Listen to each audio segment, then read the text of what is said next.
I want people to see South Korea as a model for how other countries that have not yet developed that way can develop.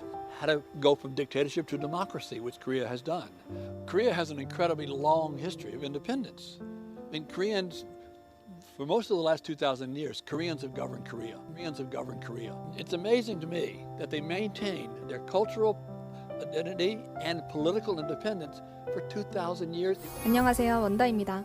지난 4일 캐나다에서 한국사를 강의하는 도널드 베이커 교수가 한국에서 온 멋진 소식, 한국의 탄핵 성공은 오늘날에도 한국의 5.18 민주화운동 정신이 강하다는 것을 보여준다. 미국에 계신 분들이 대한민국 국민들로부터 민주주의를 지키는 방법을 배우면 좋겠다 라는 짤막한 소회를 남겨 세계인들의 이목을 집중시키고 있습니다.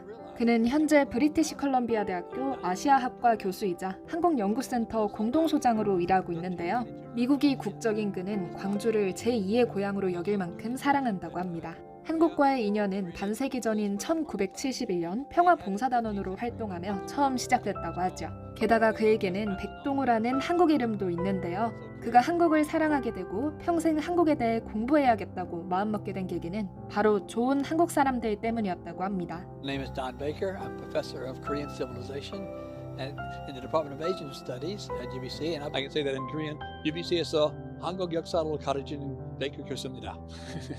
In 1971, the Peace Corps sent me to the city of Gwangju, which was then the fifth largest city in the country down in the southwestern corner of the Korean Peninsula. Korea, people call me Paek Dong-ho. That is my Korean name. And I've been involved with Korea, speaking Korean, since 1971. 저는 광주 사람입니다. I went to the city of Gwangju in 1971, and that began my love of Korea. I'm studying things Korean academically in 1974.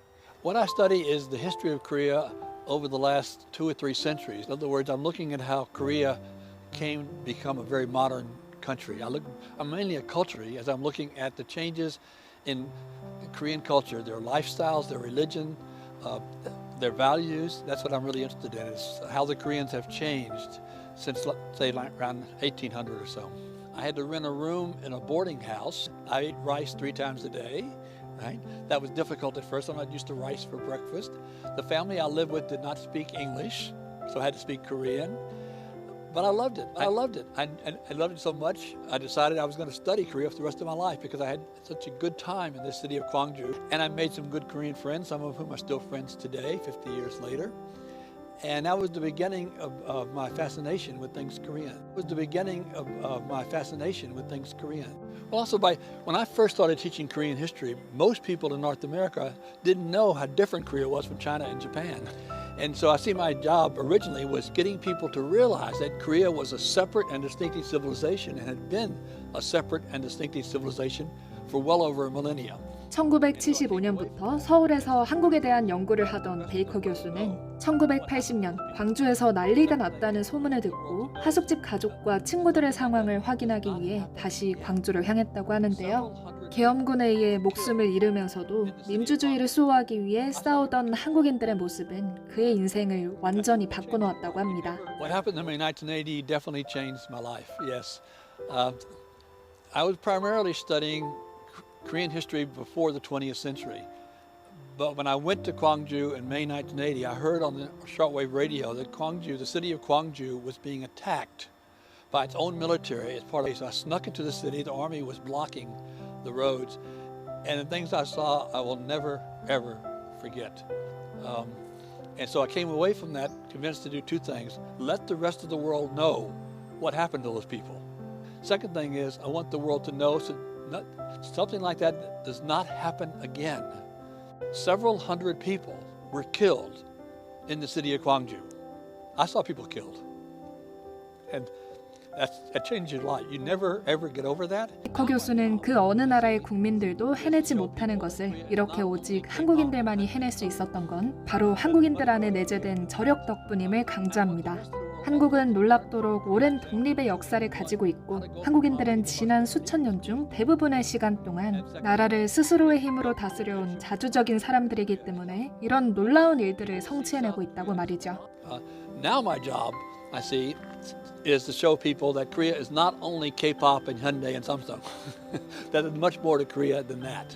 And I want the rest of the world also to learn from the Korean example in 2 ways. One, how to go from poverty to prosperity, which Korea has done. And secondly, how to go from dictatorship to democracy, which Korea has done. I want people to see South Korea as a model for how other countries that have not yet developed that way can develop. Korea has an incredibly long history of independence.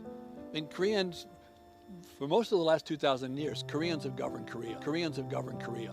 세계 최초의 철갑선을 가진 한국의 해군, 역사상 세계 최고로 평가받는 천문대를 가진 한국. 수천 년 동안 독립적인 문화 정체성과 독립을 유지한 놀라운 나라.